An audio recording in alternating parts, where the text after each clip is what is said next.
for a brief history of the United States of America. Hi, boys and girls, ready to get started? Once upon a time, there were these people in Europe called pilgrims, and they were afraid of being persecuted. So they all got in a boat and sailed to the New World where they wouldn't have to be scared ever again. Oh, I'm so relaxed. I feel so much safer. But as soon as they arrived, they were greeted by savages, and they got scared all over again. So they killed them all. Now, you'd think wiping out a race of people would calm them down, but no. Instead, they started getting frightened of each other. Witch! So they burned witches.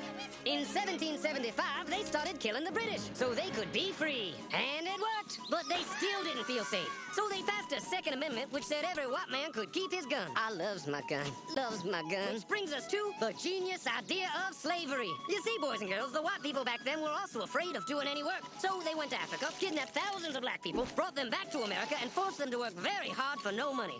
And I don't mean no money like I work at Walmart and make no money. I mean $0. Nothing. Not a zip. Doing it that way made the USA the richest country in the world. So did having all that money and free help calm the white people down? No way. They got even more afraid. That's because after 200 years of slavery, the black people now outnumbered the white people in many parts of the South. Well, you can pretty much guess what came next. The slaves started rebelling. There were uprisings, and old master's heads got chopped off. And when white people heard of this, they were freaking out and going, I want to live. Don't kill me, big black man. Well, just in the nick of time came Samuel Colt, who in 1836 invented the first weapon ever that could be fired over and over without having to reload. And all the southern whites were like, yeehaw!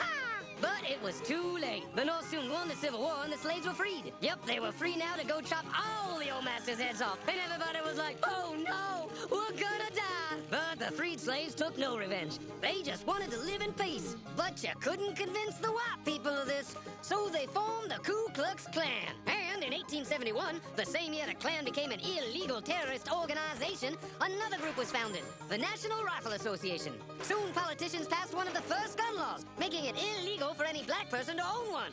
It was a great year for America, the KKK and the NRA. Of course, they had nothing to do with each other, and this was just a coincidence. One group legally promoted responsible gun ownership, and the other group shot and lynched black people. And that's the way it was all the way to 1955, when a black woman broke the law by refusing to move to the back of the bus. White people just couldn't believe it. Huh? Well, I won't say move. What's going on? Man, all hell broke loose. Black people everywhere started demanding their rights, and white people had a major freaky fear meltdown, and they were all like, run away! Run away! And they did. They all ran fleeing to the suburbs where it was all white and safe and clean. And they went out and bought 250 million guns and put locks on the doors, alarms in the houses, and gates around the neighborhoods. And finally, they were all safe and secure and snug as a bug.